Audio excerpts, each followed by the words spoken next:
Oke, ya sudah masuk. Suara saya juga sudah terdengar ya. Oke, mungkin saya buka kembali kelas tutorial kita. Assalamualaikum warahmatullahi wabarakatuh. Selamat siang semuanya. Siang. Oke, ini yang apa namanya habis Jumatan. Boleh deh, misalnya tadi belum sempat untuk makan siang, silakan boleh sembari menyimak tutorial kita sambil makan, sambil ngemil, saya persilahkan ya. Insya Allah 1 jam ke depan kok, 1 jam aja. Oke, nah untuk yang tutorial tadi itu sudah saya upload ya di YouTube, jadi monggo kalau yang minta recordingnya kalian tinggal lihat saja ya di situ. Oke, kita akan lanjutkan. Tadi kita sudah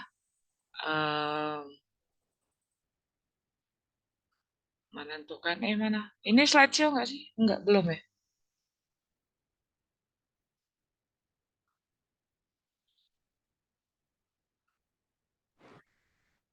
Udah slideshow belum kelihatannya di kalian? Udah, Bu. Oh, udah, oke.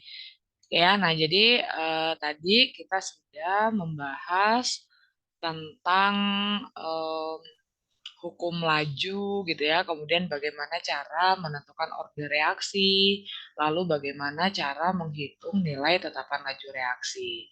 Nah, kita lanjut lagi, sedikit mungkin Bu Ayu mengingatkan ya, kalau misalkan suatu zat dia akan bereaksi. Jadi misalkan kamu punya A ditambah B bereaksi menghasilkan AB.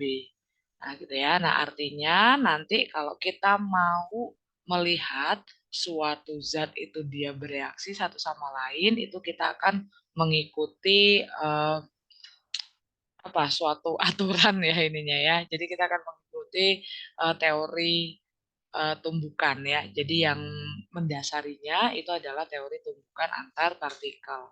Nah, mungkin kamu masih ingat waktu kita belajar di kelas besar, syarat agar suatu zat itu bisa bereaksi satu sama lain ada 2 ya, Naya. Oke, kita mungkin sudah pernah membahas. Yang pertama adalah mereka harus bertumbukan. Biar mereka bertumbukan, berarti yang pertama adalah harus memiliki energi kinetik yang cukup ya. Nah, energi kinetik yang cukup itu seperti apa? Minimal dia bisa melampaui ya atau sama dengan energi aktivasinya. Gitu ya. Nah, selain itu, syarat agar reaksi dapat berlangsung itu juga dia harus bertumbukannya dengan orientasi yang tepat. Seperti itu. Nah, kalau misalkan kita melihat berdasarkan teori tumbukan, ya, nah ya, nanti kita akan mengetahui ada beberapa faktor yang bisa mempengaruhi laju reaksi. Nah, mungkin ada yang masih ingat nggak faktor apa saja yang bisa mempengaruhi laju reaksi? Ya, faktor-faktor yang mempengaruhi laju.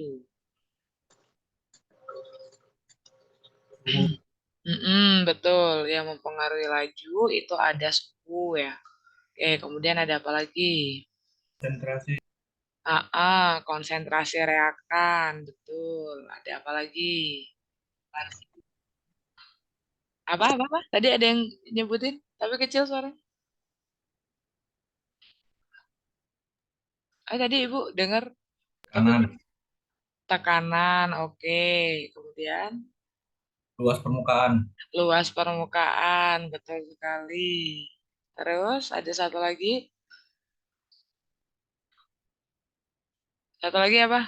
Macam zat yang bereaksi. Tapi bukan yang itu yang terakhir. Masih kan nggak zat yang ditambahkan untuk mempercepat reaksi? Katalis, Bu. Iya, katalis, betul sekali ya. Nah, jadi ada beberapa faktor ini yang mempengaruhi laju reaksi. Yang pertama adalah suhu. Oke, mungkin kamu masih ingat kalau suhu dikaitkan dengan energi kinetik dari partikel-partikel yang bertumbukan. Oke, kira-kira kalau suhu dinaikkan, bagaimana pengaruhnya terhadap laju reaksi? Energi kinetik, Bu.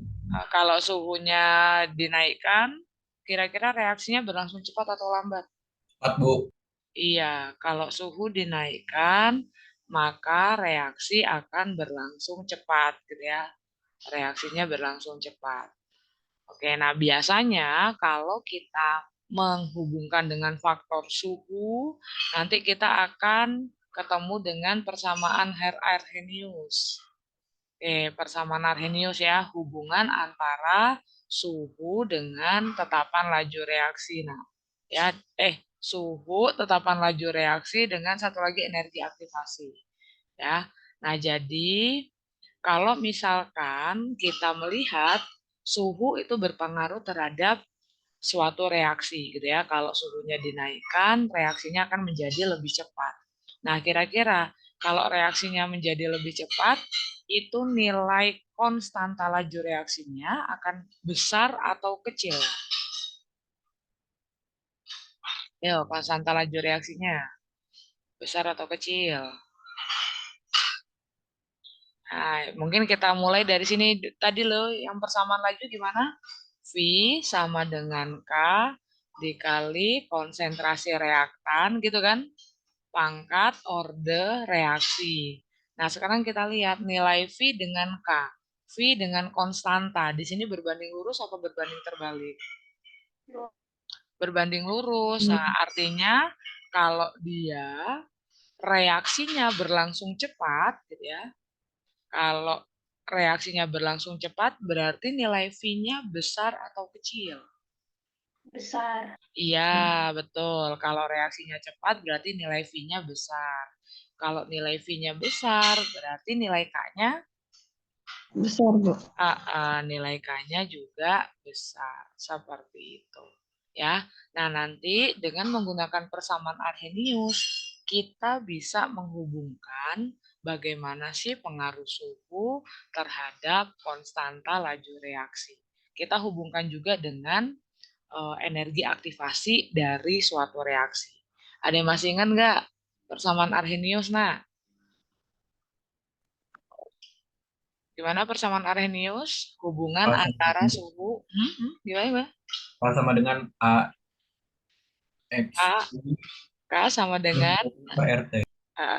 K sama dengan A A dikali X P E pangkat X P. A, pangkat EA ya, EA per RT gitu ya. Iya nggak sih? Lupa ya, cuy. A per RT. EA per RT. Pangkatnya minus apa plus ya? Kita itu pakai minus, Bu. Pangkatnya minus. Oke. Nah, ini kan ya.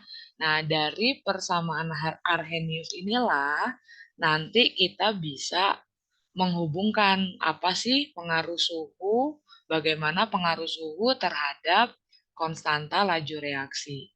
Ya, artinya yang namanya konstanta dia akan berubah jika suhunya berubah, gitu ya. Jadi, misalkan kamu punya suatu reaksi yang berlangsung pada suhu anggaplah T1, gitu ya. Berarti pada saat T1 itulah nanti konstanta laju reaksinya kita lambangkan misalnya K1. Nah, ketika suhu dinaikkan, misalkan menjadi T2, maka konstanta lajunya juga dia akan berubah. Berarti kalau suhunya berubah, K-nya juga dia akan berubah. Seperti itu ya. Nah, dengan mengubah persamaan Arrhenius ini ke dalam bentuk logaritmiknya, nanti kita akan mendapatkan suatu persamaan seperti apa, Nak? Persamaannya kan jadi gini kan ya, kalau kiri sama kanan kita kalikan len. Berarti kita akan punya len K sama dengan, ayo gimana? Kalau ini dilenkan berarti len A, gitu nggak sih? Dikurang EA per RT. Seperti itu Mbak. Bentuk logaritmiknya HA, betul sekali. Nah, artinya kalau misalkan kita punya kondisi tertentu, misalnya kita masukkan T1 sama K1-nya. Ini Bu Ayu turunkannya di depan di atas ini ya. Nah, jadi kamu nanti akan punya berarti len K1 sama dengan len A min EA dibagi RT1. Seperti itu.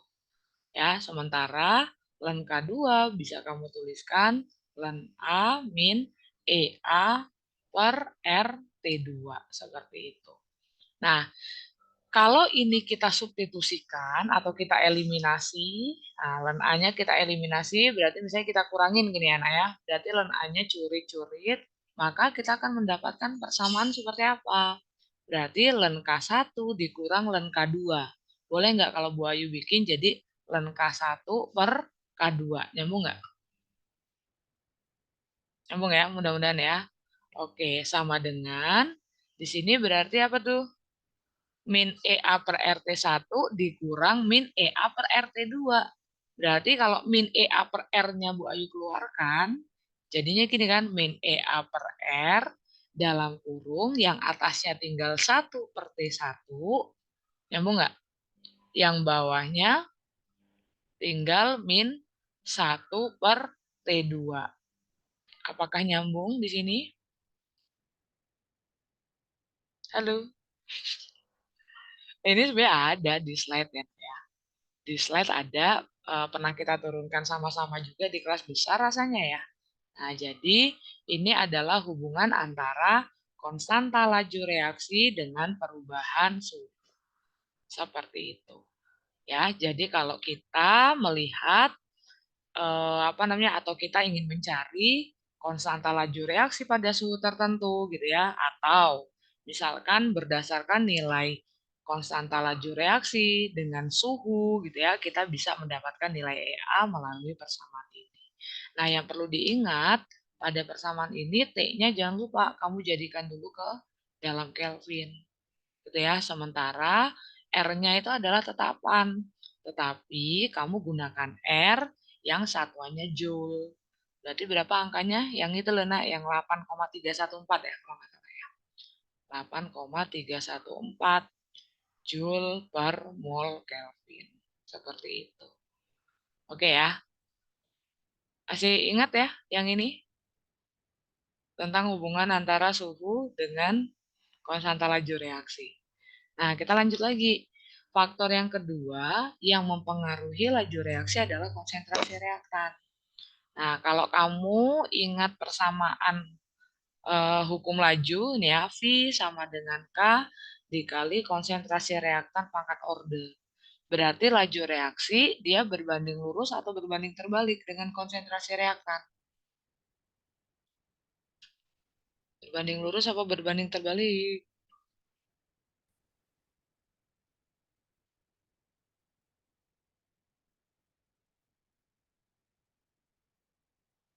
Ini aku jalan-jalan keluar ya dari ini. Bentar. Oke, suara Bu Ayu masih kedengeran nggak? Bu. Masih dengar. Oke. Ya, coba kita lihat di sini ya, tadi lagi. Ini kalau V, kita lihat V sama dengan K dikali konsentrasi reaktan pangkat orde. V dengan konsentrasi reaktan itu berbanding lurus apa berbanding terbalik? Lurus dulu. Berbanding lurus, betul sekali. Artinya apa? Kalau konsentrasi reaktannya makin besar, maka laju reaksinya besar apa kecil? Besar, Bu. Laju reaksinya besar ya. Kalau laju reaksinya besar, berarti reaksinya berlangsung cepat. Seperti itu. Nah, tekanan juga dia prinsipnya sama dengan konsentrasi. Kalau kamu memperbesar tekanan, artinya kamu sedang memperbesar konsentrasi ya. Kalau konsentrasinya besar, berarti reaksinya berjalan cepat. Nah, sementara kalau luas permukaan, bagaimana pengaruhnya? Kalau luas permukaannya besar, berarti lajunya akan semakin cepat atau lambat.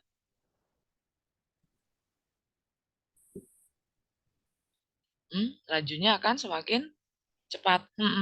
Ya, jadi kalau luas permukaannya besar, maka reaksinya juga akan berlangsung cepat. Nah, tetapi hati-hati ya dengan istilah luas permukaan. Biasanya kamu membandingkan antara serbuk dengan kepingan. Dengan massa yang sama, misalkan ya, yang satu dia bentuknya serbuk, yang satu bentuknya kepingan. Kira-kira mana yang lajunya akan lebih cepat? Serbuk, Bu. Iya, yang serbuk. Jadi sebenarnya kalau kamu melihat serbuk gitu ya, itu dia akan memiliki luas permukaan yang lebih besar ya dibandingkan kalau bentuknya masih dalam kepingan. Gitu. Nah, yang terakhir adalah katalis. Oke, masih ingat katalis, zat yang ditambahkan untuk mempercepat laju reaksi. Gitu. Nah, bagaimana sih katalis itu bisa bekerja? Mungkin Anda masih ingat nggak? Prinsip kerja katalis seperti apa?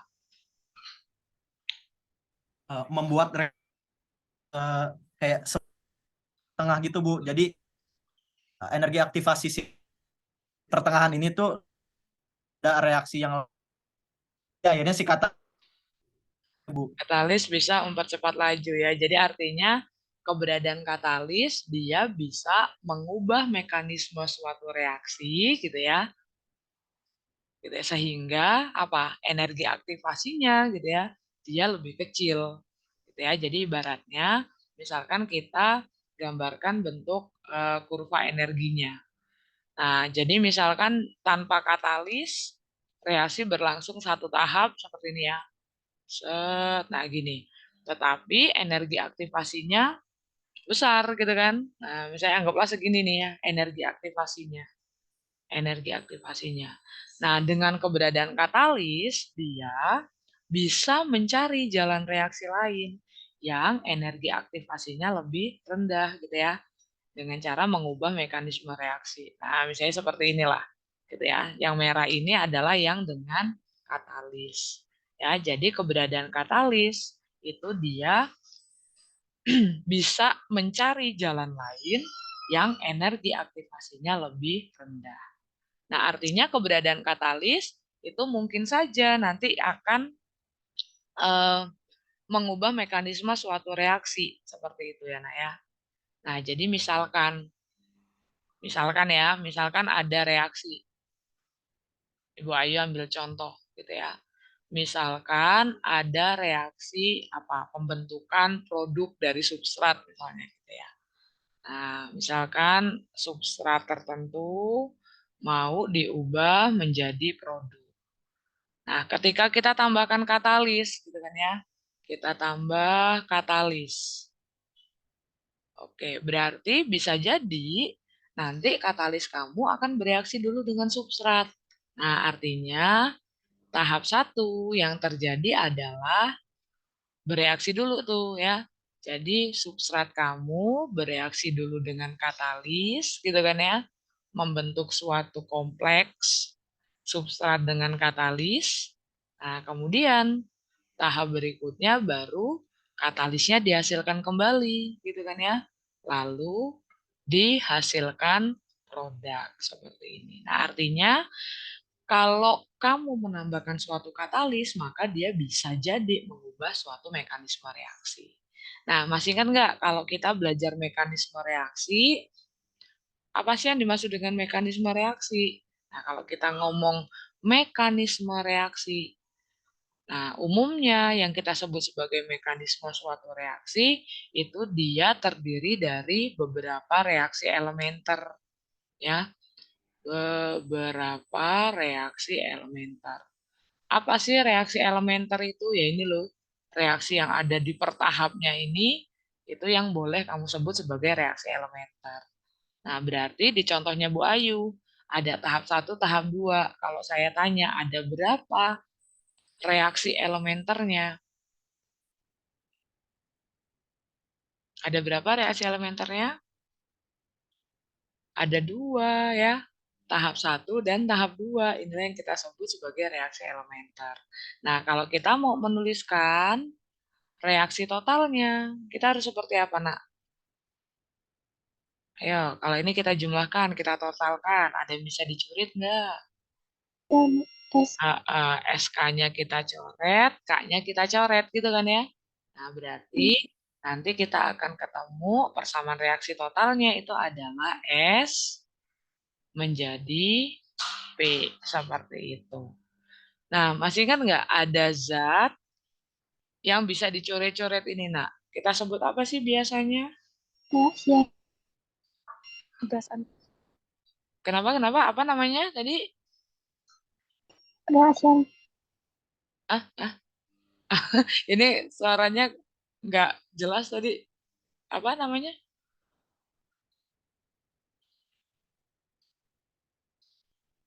Halo?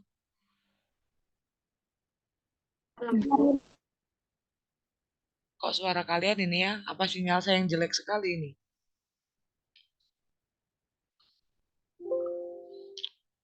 Sebentar, coba aku cek ya. Di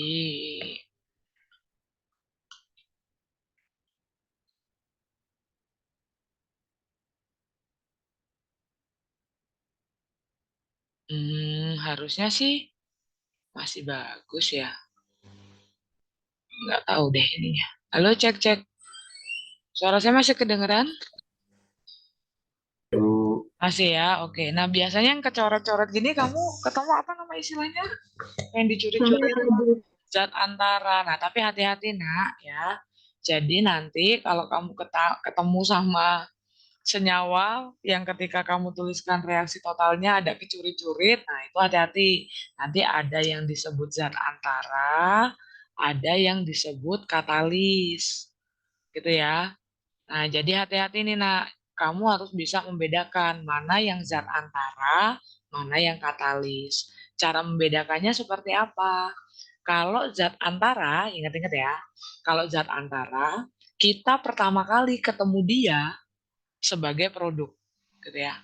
Jadi kalau zat antara, kita pertama kali ketemu dia sebagai produk. Oke, nah sekarang kita lihat. Ini yang dicoret kan ada K, gitu ya, dan SK, gitu ya. Nah, sekarang menurutmu zat antaranya itu K atau SK? SK. Ayo, tadi apa kata Bu Ayu? Kalau zat antara ciri-cirinya kita pertama kali bertemu, gitu ya, itu sebagai produk. Pertama kali bertemu sebagai produk. Nah, sekarang kalau kita lihat, tadi kan yang dicoret kan K atau SK. Nah, kalau K pertama kali kita temui dia sebagai produk atau reaktan? Reaktan. K-nya sebagai reaktan. Nah, berarti dia bukan zat antara. Nah, tapi kalau SK di sini pertama kali ketemu dia sebagai apa? Produk, Bu. Sebagai produk. Nah, berarti SK inilah yang kita sebut zat antara. Gitu ya. Sementara K itulah yang kita sebut sebagai katalis. Seperti itu ya. Hati-hati aja kalau misalkan ada jebakan, ini yang kecoret bisa dua gitu ya. Nah, bukan berarti dua-duanya itu adalah zat antara. Ya. Ciri-ciri zat antara adalah si yang kecoret itu, tapi yang pertama kali kita temui sebagai produk. Nah, biasanya tahapan reaksi ada yang dituliskan seperti ini. Ditulis tahap 1, tahap 2. Nah, tetapi ada juga yang ditampilkan menggunakan diagram ya atau menggunakan grafik. Nah, ini di kelas besar udah pernah kita bahas. Berarti kalau Bu Ayu menampilkan bagan mekanisme reaksi ini. Nah, artinya reaksinya ada berapa tahap? Reaksinya ada berapa tahap? 3. Ada 3 tahap, betul ya. Jadi ada tahap pertama, gunung yang pertama, gitu kan. Ada tahap yang kedua, gunung yang kedua. Tahap yang ketiga, gunung yang ketiga. Nah, kalau misalkan kita tuliskan reaksinya, berarti tahap 1. Kita lihat tahap 1. Di sini adalah reaktan, gitu ya, menjadi I1. Gitu ya. Nah, berarti reaksi pada tahap 1 bisa kita tuliskan reaktan menjadi I1. Nah, sementara reaksi tahap 2, ayo coba sebutkan. Ini pernah kita bahas juga di kelas besar. Berarti reaksi tahap 2 kena I1 menjadi I2. I2, betul. Nah, kalau yang tahap 3, I3. I2 menjadi produk, gitu kan? Nah, sehingga kalau ketiga reaksi ini kita jumlahkan, berarti kita akan dapat reaksi totalnya seperti apa. Ada yang bisa dicurit nggak? Curit, oke. I1-nya curit-curit, I2-nya curit-curit. Berarti reaksi totalnya tinggal apa? Reaktan menjadi produk. Ya, tinggal reaktan menjadi produk. Seperti itu. Nah, sekarang kita lihat yang dicuri ada 2. Ada I1 gitu ya, dan ada I2. Nah, kira-kira I1 dan I2 dia zat antara apa katalis ya? Kita lihat. Tadi gimana ciri-ciri zat antara? Pertama kali kita ketemu, dia sebagai produk. Nah, sekarang coba lihat I1. Kita pertama kali ketemu I1 di reaksi tahap yang mana? Pertama, oke. Nah, kita lihat di tahap pertama, I1-nya dia sebagai reaktan apa sebagai produk? Iya, dia sebagai produk. Berarti I1 itu adalah zat antara. Nah, sekarang kita lihat I2. I2 pertama kali kita temui di reaksi tahap yang mana? Tahap 3. Tahap 2. Tahap 2. Ini loh. Iya nggak sih? Tahap 2 kan? Pertama kali kita ketemu di tahap 2 kan. Nah, di sini I2-nya sebagai reaktan apa sebagai produk? Produk, berarti dia juga zat antara. Gitu ya. Nah, artinya kalau suruh menyebutkan pada reaksi ini, zat antaranya adalah I1 dan I2. Oke? Nah, sekarang kalau kita melihat mekanisme reaksi, nanti hukum persamaan laju, ya diingat-ingat ya, Ibu kasih note di sini. Hukum persamaan laju itu mengikuti tahap penentu laju ya. Nah, yang menjadi tahap penentu laju, masih ingat nggak tahap penentu laju yang mana? Tahap yang cepat apa yang lambat? Tahap penentu laju adalah tahap yang lambat. Gitu ya. Nah, kalau tahap yang lambat itu adalah tahap penentu laju, nah kita bisa tahu mana reaksi yang cepat, mana reaksi yang lambat dari mana? Berdasarkan EA-nya. Nah, kalau kita lihat EA di sini kan tinggi gunungnya. Oke, berarti makin tinggi gunungnya, reaksinya makin cepat apa makin lambat?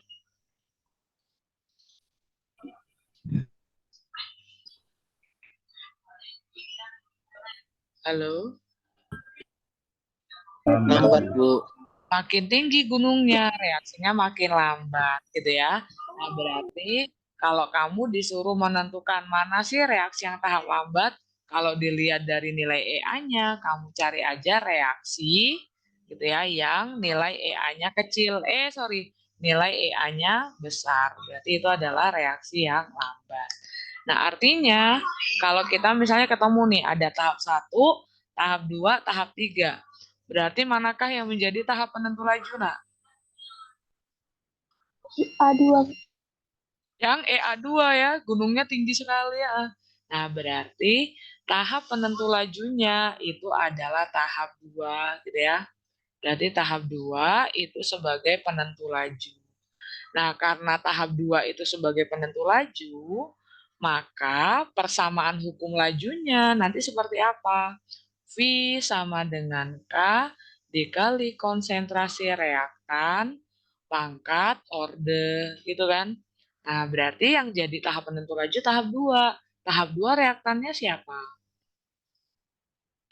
I1. I1, berarti hukum laju untuk mekanisme reaksi ini adalah V sama dengan K, K-nya adalah K tahap 2, berarti K2 dikali konsentrasi reaktan tahap 2, berarti I1 pangkat orde. Kalau pada reaksi elementer, orde reaksi boleh kamu ambil dari koefisien reaktannya. Berarti hukum lajunya adalah V sama dengan K2 dikali I1 pangkat ordenya 1. Seperti itu. Oke, ya lah mumet ora kue. Oke. Nah, ini udah pernah kita bahas juga ya. Contoh dari mekanisme reaksi yang lain. Misalkan reaksi NO ditambah NO menjadi N2O2. Reaksi tahap 2, N2O2 ditambah O2 menghasilkan 2NO2. Gitu. Nah, biasanya ditanyakan bagaimana reaksi totalnya, ya. Kemudian siapa zat antaranya. Kemudian kamu diminta untuk menentukan molekularitas, ya. Nah, masih ingat nggak molekularitas atau kemolekulan? Pernah saya jelaskan ya, kalau molekularitas itu bisa kamu tentukan berdasarkan orde reaksi ya. Jadi molekularitas itu bisa kamu tentukan dari orde reaksi, reaksi elementer. Nah, jadi misalkan ada suatu reaksi elementer nih. NO ditambah NO menghasilkan N2O2. Nah, untuk menentukan molekularitasnya tinggal kamu lihat aja ordenya. Orde reaksi tinggal kamu jumlahkan koefisiennya. Ya. Jadi, kalau molekularitasnya unimolekuler itu artinya apa? Artinya jumlah koefisiennya, koefisien reaktannya itu adalah 1. Kalau bimolekuler berarti kamu lihat aja koefisien reaktannya adalah 2. Kalau termolekuler berarti kamu tinggal lihat aja koefisien dari reaktannya jumlahnya adalah 3. Gitu ya. Nah, coba yuk kita latihan. Ini latihannya. Perhatikan reaksi elementer berikut ini. Berarti ada berapa tahap reaksi tuh, nak? Ada 3, betul. Nah, coba kita kerjakan yang A. Yang A, tuliskan persamaan kimia yang setara untuk reaksi keseluruhan. Berarti reaksi totalnya, nak. Ya, berarti kita gabungkan ya. Reaksi 1, reaksi 2, reaksi 3. Kalau kita gabungkan gimana? 2NO menjadi N2O2. Yang tahap 2-nya N2O2 ditambah H2 menjadi N2O ditambah H2O. Gitu kan? Yang reaksi tahap 3-nya N2O ditambah H2 menjadi N2 ditambah H2O. Oke, kalau kita tuliskan reaksi totalnya. Ayo, kalau reaksi totalnya piye? Ada yang bisa dicoret nggak? Ada yang bisa dicoret? Apa yang bisa dicoret? N2O2, betul. Selain N2O2, apalagi yang dicoret? Apa? N2O. N2O, betul sekali. Kalau H2 sama H2O bisa kita coret nggak? Tidak, Bu. Tidak, ya nak ya. Jadi kalau yang sama-sama di ruas kiri, itu nggak bisa kamu coret H2 sama H2. Tapi bisanya kamu jumlahkan. Berarti kalau kamu jumlahkan, di sini reaksi totalnya adalah 2NO ditambah H2 ditambah H2 jadinya 2H2. Betul sekali. Terus yang sebelah kanannya ada siapa? N2 ditambah H2O. 2H2O. Betul sekali. 2H2O. Seperti itu. Berarti ini reaksi totalnya. Apakah nyambung? Nyambung, Bu. Oke, thank you. Ya, sekarang yang B. Yang B, kita diminta untuk menentukan kemolekulan. Kemolekulan itu molekularitas loh, nak. Yang unimolekuler, bimolekuler, atau termolekuler. Tadi dilihatnya dari apa, nak? Dilihatnya dari jumlah koefisien reaktan ya. Nah, kita lihat masing-masing tahap reaksi. Berarti tahap 1. Tahap 1 reaktannya siapa, nak? Tahap 1 reaktannya siapa? Ayo. 2NO, Bu. 2NO ya. Koefisiennya berapa? 2. Kalau koefisiennya 2, gitu ya, berarti kan koefisien reaktannya kan 2 tuh. Kalau koefisien reaktannya 2, berarti dia kemolekulannya apa? Termasuk yang uni, bi, atau termolekuler. Apa? Bimolekuler. Bimolekular, gini ya. Oke, nah sekarang yang tahap 2. Yang tahap 2. Kita lihat, reaktannya siapa, nakku? Tahap 2. N2O. N2O2 sama siapa lagi? Sama Dua. H2. Betul. Berarti kalau kamu jumlahkan, jumlah koefisiennya berapa? 3. Masa 3 coy? 4, Bu. Masa 4 Oh. coy? Koefisiennya loh, N2O2 2, koefisiennya berapa? 2. N2-nya 1, H2-nya 1. Berarti kan totalnya 2. Berarti kalau totalnya 2, kemolekulannya apa? Ular. Bimolekuler. Nyambung nggak ini? Tinggal dijumlahkan aja koefisien reaktannya. Nah, sekarang yang tahap 3, ayo. Tahap 3 reaktannya siapa? N2O sama H2. Kalau kamu jumlahkan koefnya berapa? 2, Bu. 2 juga, betul. Berarti kemolekulannya apa? Kemolekulannya. Bimolekuler. Gitu ya. Oke, bisa untuk menentukan kemolekulan dari suatu reaksi? Bisa, Bu. Ya, Bu. Alhamdulillah. Nah, sekarang yang satu lagi nih, yang C. Yang C kamu diminta untuk menentukan manakah yang merupakan senyawa antara. Ayo. Berarti kita lihat yang kita curi-curi mana? Tadi yang kita curi-curi siapa aja tuh? Ada N2O2 gitu ya, sama N2O ya. Oke, nah tinggal kita cek dulu. Bener nggak dia zat antara? Tadi gimana ciri-cirinya kalau zat antara? Pertama kali Pertama kali ketemu sebagai produk. Sebagai produk. Lihat, N2O2. Pertama kali kita temui di mana dia?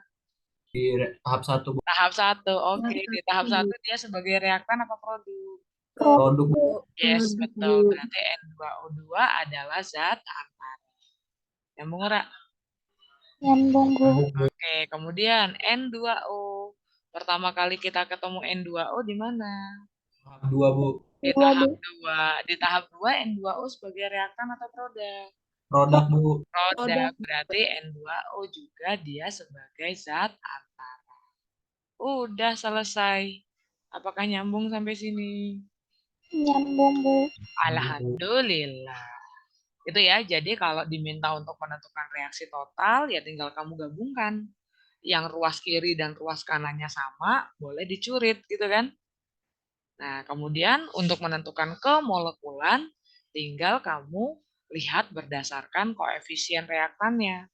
Kalau 1 namanya unimolekuler, kalau 2 namanya bimolekuler, kalau 3 termolekuler. Seperti itu.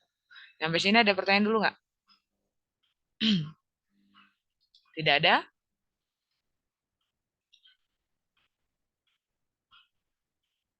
Jelas, Bu. Jelas, Bu. Oke. Kalau bagian yang ini jelas, kita tinggal satu bagian lagi. Ya, satu bagian lagi adalah kita coba akan latihan bagaimana ya hubungan konsentrasi reaktan dengan masing-masing orde itu loh, Nak. Yang hubungan konsentrasi, waktu, terus sama orde reaksinya. Nah, yang itu loh kita udah nurunin di kelas besar ya. Kan kita udah nurunin di kelas besar. Jadi di kelas tutorial kita tinggal pakai aja ya ininya ya, rumus jadinya ya. Oke, mungkin kamu masih ingat ya, yang harus diingatkan apa? Kalau orde 0. Nah, orde 0 ini udah ada tuh ya. Kalau orde 0 berarti nanti hubungan antara konsentrasi dengan waktu seperti apa? Yang itu ya nak, yang AT min A0 sama dengan min KT. Ingat nggak?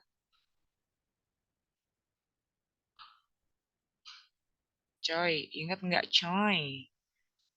Hubungan ini. Hubungan ini. Ingat yang orde 0, AT min A0 sama dengan min KT, apakah ingat?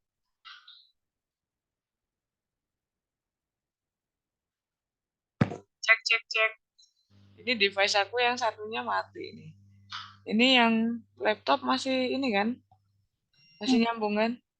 Masih, Bu. Masih, oke. Masih, Nah, Bu. kalau untuk orde 0, masih ingat nggak rumus waktu paruhnya apa?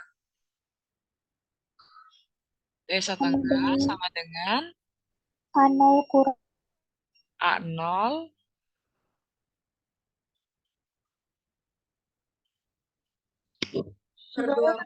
per per 2K ya, A0 per 2K ya. Ini adalah rumus waktu paruh untuk reaksi orde 0.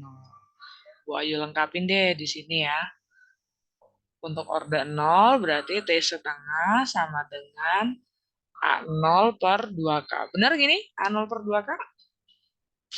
Dilihat di catatannya? Oke. Ya, itu untuk orde 0. Kalau untuk orde 1, nah, berarti kalau untuk reaksi orde 1, masih ingat persamaan yang pernah kita turunkan? Ln AT gitu ya, dikurang ln A0 sama dengan min KT. Oke, untuk orde 1, rumus waktu paruhnya apa? Ln 2 per K. Ln 2 per Betul.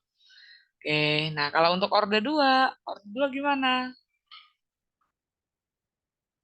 Orde 2 kita punya persamaan yang itu loh nak, yang 1 per AT dikurang 1 per A0 sama dengan KT. Ingat nggak? Waktu paruh untuk orde 2, ada yang masih ingat? 1 per A0 kali K. Ya, T setengahnya adalah 1 per A0 dikali K. Seperti itu. Bener ya, waktu itu kita udah nurunin kan ya? Udah, Bu. Oke. Nah, berarti kalau kamu ingat dengan persamaan-persamaan ini, nanti tinggal aplikasikan saja ke soal. Contohnya ini soalnya. Nah, oke. Yuk, kita lihat dulu. Reaksi perubahan siklobutana menjadi etena, laju reaksinya berorde 1. Nah, kita udah dikasih clue nih, nak. Reaksinya berorde 1. Jadi kalau orde 1 gimana tadi persamaannya? Kita tulis dulu persamaan orde 1.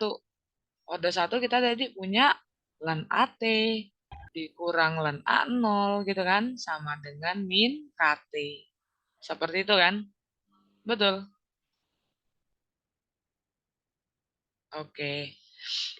Nah, sekarang kita lihat, kita baca soalnya ya. Apabila mula-mula tersedia siklobutana sebanyak 0,16 molar. Berarti itu diketahui apanya, ayo? Apabila mula-mula. Kalau mula-mula itu berarti AT atau A0 nih? A0. A0, oke. A0-nya adalah 0,16 molar. Lalu apa lagi yang diketahui? Tetapan laju reaksi. Berarti apanya, nak? P-nya. K-nya ya? K. K-nya adalah 6,93 kali 10 pangkat min 2. Oke, kemudian maka setelah 50 detik, ayo, konsentrasi siklobutana menjadi berapa? Berarti yang ditanya apa, nakku? Yang ditanya adalah AT. AT pada saat T-nya adalah 50 detik gitu. Oke, bisa nggak cara mencari AT-nya gimana nih?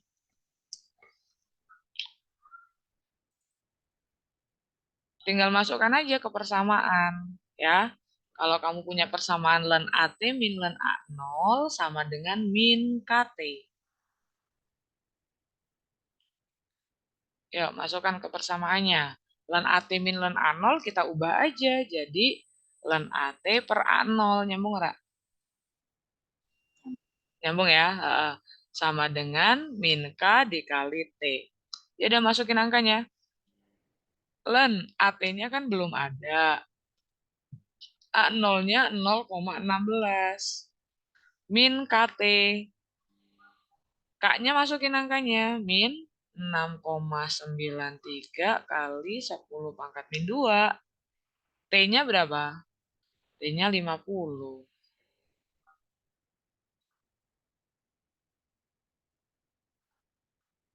Oke, yuk kita lanjutkan. Berarti ln AT per 0,16 sama dengan berapa nih kalau dijumlahkan? Kalau dikalikan.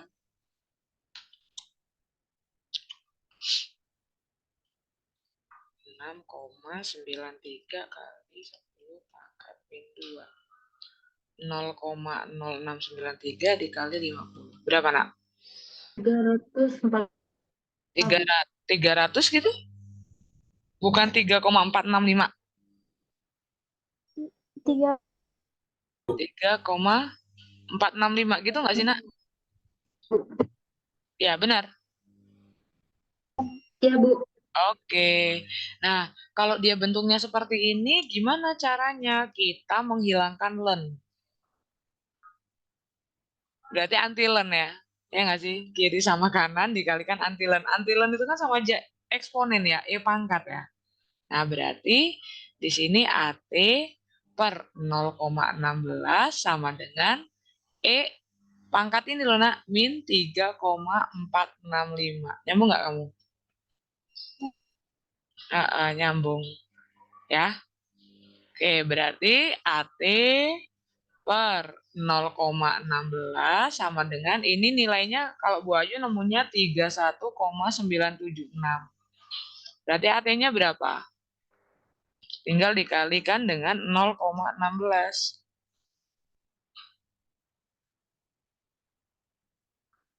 Ini benar nggak sih, coy?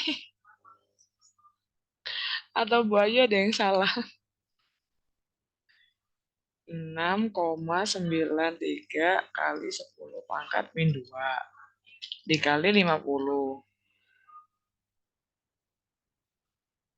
Itu 3,48 ya? Cuy.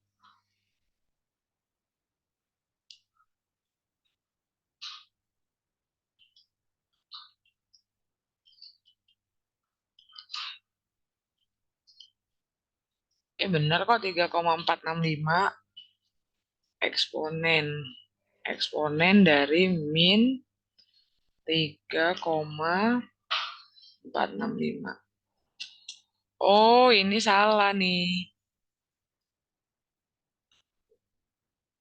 Ini salah ya. Harusnya berapa ini hasilnya? Minus 0,7. Masih ada minusnya, Tana? Ya. Kan E pangkat minus. Pangkat. Hasilnya udah nggak koma nggak sih? 0,0 udah nggak koma, udah nggak minus kan harusnya 0,0312 ya. Nah, gini ya. Tinggal dikali sama 0,16. Bu Ayu nemunya gini, Nak. 5,0036 gitu ya. Kali 10 pangkat min 3. Ada yang nemu nggak segini? Iya, Bu. Oke. Berarti jawabannya yang mana nih? Ini pilihan jawabannya A, B, C, D, E.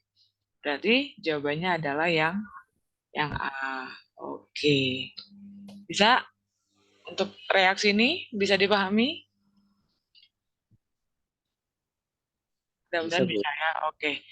Nah, next. Lanjut. Nomor 13. Satu soal lagi rupanya. Sabar ya, satu soal lagi beres nih. Yuk, kita lihat nomor 13. Iodin 123 digunakan untuk mempelajari fungsi kelenjar tiroid. Isotop radioaktif ini terurai dalam proses orde pertama. Ayo, orde satu lagi. Ini dilalahnya ya. Reaksi yang Bu Ayu ambil itu dilalahnya reaksi orde pertama terus nih ya. Tapi bukan berarti ini ya, Nak, nanti kamu cuma reaksi orde pertama aja yang dipelajari. Ya. Yuk kita lihat. Reaksi orde 1 tadi gimana? Kita punya persamaan ada ln AT per A0 sama dengan min KT gitu ya. Kalau rumus waktu paruhnya gimana orde 1? T setengah sama dengan ln 2 per K. Oke. Nah, kita baca sekarang soalnya. Yang diketahui apa nih di soal? Waktu paruh. Waktu paruh berarti T setengahnya. T setengahnya 13,1 jam. Nah, misalkan kamu nanya Bu Ayu, ini apakah jamnya harus dijadikan second? Nah, bergantung pilihan jawaban ya, Nak ya. Kalau di pilihan jawaban dia mintanya dalam second, berarti ya kamu ubah dulu ke second. Tapi kalau pilihan jawaban dia tetap dalam jam, ya udah dalam jam aja. Itu ya. Nah, yang ditanya apa sih? Berapa tetapan laju? Tetapan laju itu apa, Nak? K ya. Berarti nilai K-nya bisa kita cari dari rumus waktu paruh ya. Berarti T setengah tadi kan ln 2 per K. Nah, berarti kalau kita mau nyari K-nya, tinggal ln 2 dibagi T setengah.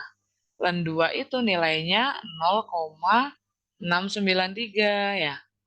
Waktu paruhnya 13,1 jam. Sehingga kalau jamnya naik ke atas kan berarti jadi apa, nak? Jadi jam pangkat min 1 gitu ya. Enggak sih? Nah, tinggal kita bagikan ln 2 dibagi 13,1. Nemu nggak berapa? Bu Ayu nemunya 0,0529. Sama nggak? Sama, Bu. Oke, seperti itu ya. Nah, jadi kalau untuk soal tipe yang ini, nak, kamu langkah pertama itu harus mengingat-ingat dulu. Misalnya gini, oh reaksinya itu ada mengikuti orde pertama, atau mengikuti orde kedua, atau mengikuti orde 0. Nah, berarti kamu ingat-ingat ya, untuk orde 0 hubungan AT sama A0-nya gimana, orde 1 gimana, orde 2 gimana. Rumus waktu paruhnya juga bagaimana. Nah, baru kamu aplikasikan ke dalam soal. Bu, tapi mungkin nggak sih, Bu, di soal itu tidak diketahui orde pertama, orde kedua gitu misalnya. Gimana cara nyarinya, nak? Untuk tahu ciri-ciri ini. Oh, ini orde pertama. Oh, ini orde kedua. Oh, ini orde 0. Gimana caranya?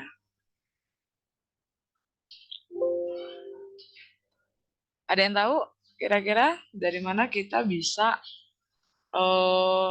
menentukan itu reaksinya orde 0, orde 1, atau orde 2? Bisa banyak cara, nak, ya. Nah, untuk cara tahu ordenya, ya, untuk cara tahu ordenya, misalkan orde 0, ya, misalkan orde 0, kalau kita lihat berdasarkan grafik, ya, nah, masih kan nggak? Kalau berdasarkan grafik, orde 0 itu grafiknya apa versus apa, ingat nggak? Ingat nggak? Kalau orde 0.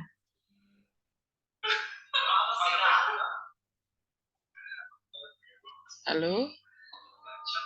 Orde 0 itu grafiknya adalah A ya, konsentrasi A versus T ya, ingat-ingat.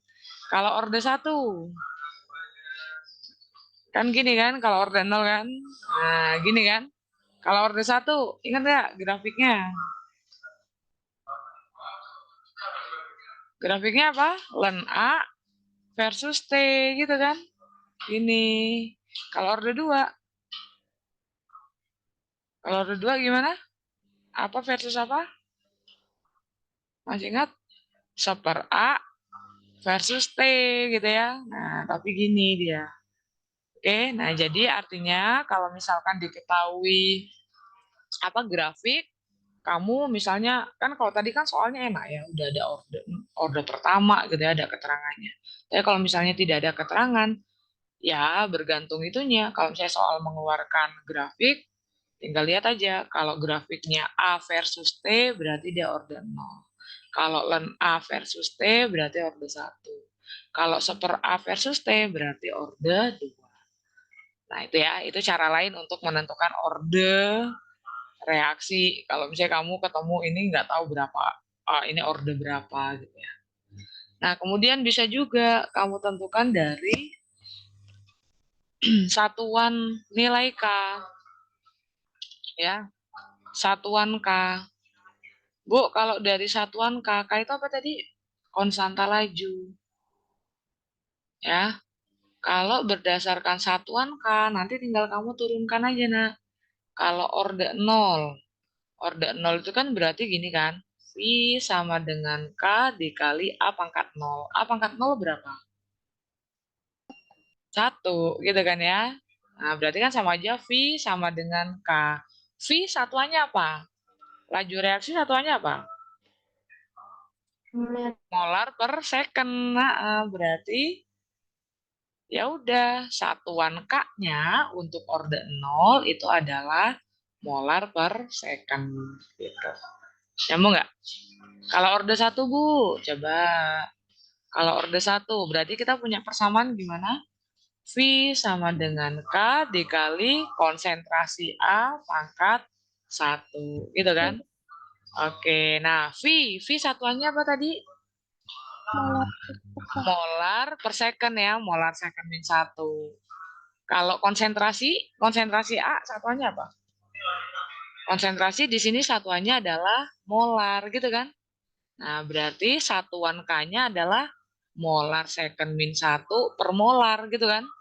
Coret-coret, berarti satuan K-nya adalah second pangkat min 1. Ya, jadi biasanya kalau satuannya second pangkat min 1 atau jam pangkat min 1, menit pangkat min 1 itu biasanya mencerminkan orde 1. Ini ciri-cirinya nih. Nih, lihat nah. Di soal ini. Satuan tetapan lajunya apa ini satuannya? Satuannya adalah ini, detik pangkat min 1 kan? Orde 1. Nah, gitu loh. Nyambung ya? Nah, jadi kalau untuk orde 1, ciri-cirinya satuan tetapan lajunya adalah second pangkat min 1, atau jam pangkat min 1, atau menit pangkat min 1. Kalau orde 2, yuk coba turunkan kalau orde 2. Berarti gimana? V sama dengan K dikali konsentrasi A kuadrat gitu ya nak ya. Nah, V satuannya apa tadi? Molar per second. Nah, kalau konsentrasi A berarti molar kuadrat. Nyambung nggak? Nyambung. Sehingga K-nya adalah molar second min 1 per molar kuadrat. Berarti jadinya apa nak? Kalau molar kuadratnya ke atas, jadi tinggal molar pangkat min 1, S pangkat min 1. Nah, berarti ini adalah satuan K untuk reaksi orde 2. Udah deh, selesai. Sadaqallahul azim. Udah, ada yang mau ditanyakan dulu nggak? Sampai sini.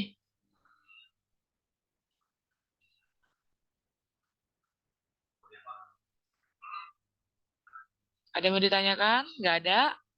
Ya sudah. Kalau tidak ada yang ditanyakan, berarti ada yang nge-SS nggak tadi? Oh iya, iya. Udah, Oh, udah udah. deh. Oke, kalau nggak ada yang ditanyakan, berarti tutorial tentang kinetika sudah selesai. Jadi minggu depan tinggal kita tutorial tentang kesetimbangan, ya.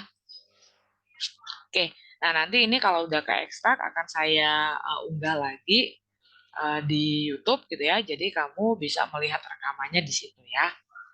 Ya, kalau nggak ada yang mau ditanyakan, untuk hari ini tutorial kita cukup sampai sini pas ya.